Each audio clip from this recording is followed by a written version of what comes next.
मेरी अभी अभी पुरातत्व विभाग में जॉब लगी थी और मेरी पोस्टिंग मैसूर में थी, जहां मेरा काम पुरातत्व सर्वेक्षण का था। मुझे मेरे एक दोस्त अजय के साथ रहना था और जानकारी इकट्ठा करनी थी। जहां हमारा काम था रात के 9 बजे से लेकर सुबह के 6 बजे तक पुरातत्व के साथ साथ पैरानॉर्मल एक्टिविटी का पता लगाना भी था। हमारे टेंट भी वहां पर लगा दिए गए थे और उस वक्त वहां पर बहुत ठंड थी। इस ठंड में पूरी रात जागकर काम करना बहुत मुश्किल था। तो मैंने और अजय ने मिलकर एक आइडिया लगाया, जिसमें हमने फैसला किया कि क्यों ना अपने काम को आधा आधा बांट लिया जाए। 9 बजे से 1 बजे तक अजय सर्वेक्षण करता और बाकी का समय 6 बजे तक मैं उठकर सर्वेक्षण करता। इसमें हम दोनों एक एक करके सो भी लेते और जागकर रखवाली भी कर लेते। हम दोनों को ऐसा करने में अच्छा लग रहा था, क्योंकि हम दोनों थोड़ा आराम भी कर लेते थे और हमारा काम भी हो जाता था।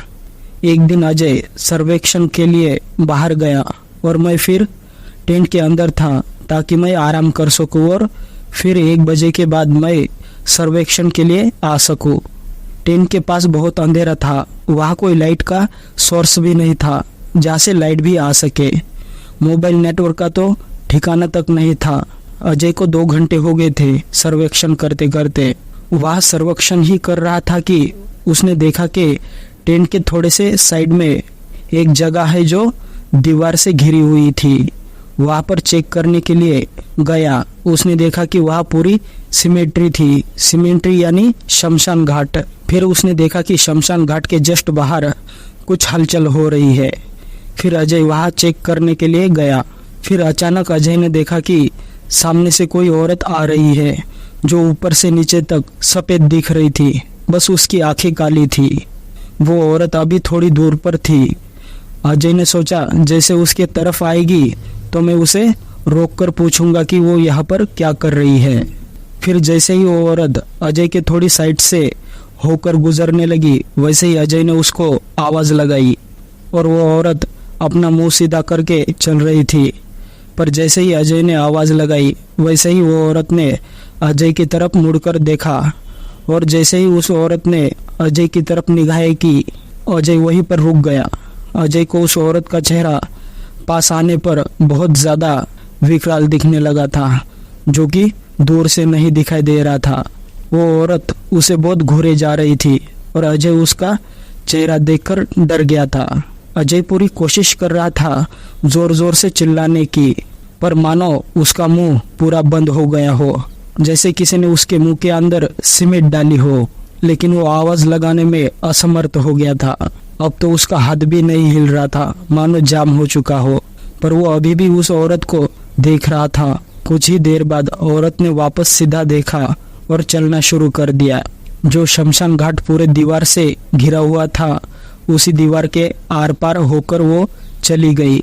अजय ने पूरी हिम्मत लगाई, जोरों से भागते हुए टेंट के अंदर गया और मुझे जगाया। मैंने उसकी डरी हुई आंखें देखकर पूछा कि क्या हुआ। अजय ने मुझे सारी बात बताई और मैं जोर जोर से हंसने लगा, क्योंकि मैं उनकी बातों पर विश्वास नहीं कर रहा था। ऐसी सफ़ेद साड़ी वाली औरत मैंने सिर्फ कहानी और फिल्मों में देखी थी। पर मैंने देखा कि अजय इतना डर चुका था कि वो डर से कांपने लगा था। मैंने कहा, ठीक है, तू टेंट के अंदर ही रहे और आराम करो, बाहर जाकर सर्वेक्षण मैं करता हूँ। वैसे मेरा मन तो नहीं था अजय को अकेला छोड़कर जाने का, लेकिन मुझे एक बार वहाँ जाकर देखना था, क्या सच में ऐसा कुछ है। मैं उसी शमशान घाट के अंदर घुस गया। 1 घंटा हो गया, अभी भी कुछ हुआ नहीं था मेरे साथ। मैं समझ गया कि अजय का कोई वहम है। फिर मैं अभी बाहर जाने ही वाला था, तभी देखा कि दीवार से एक औरत निकल के आ रही है। बस मुझे इतना ही देखना बाकी था। फिर मैं समझ गया था कि ये सब कुछ सच होता है, लेकिन इस समय अजय वाली गलती मुझे वापस नहीं दोहरानी थी। मैंने उसे नहीं पुकारा। मैंने उसे देखते ही अपनी आंखें बंद कर ली और उसके चले जाने का इंतज़ार किया। कुछ देर बाद मैंने जब आंखें खोली तो मैंने देखा कि वो औरत वहाँ पर नहीं थी। मैं झट से वहाँ से बाहर निकलकर भागा। दोस्तों, हमारे पुरातत्व के लड़के बहुत बहादुर होते हैं। ऐसी शक्तियों का सामना वो अक्सर किया करते हैं।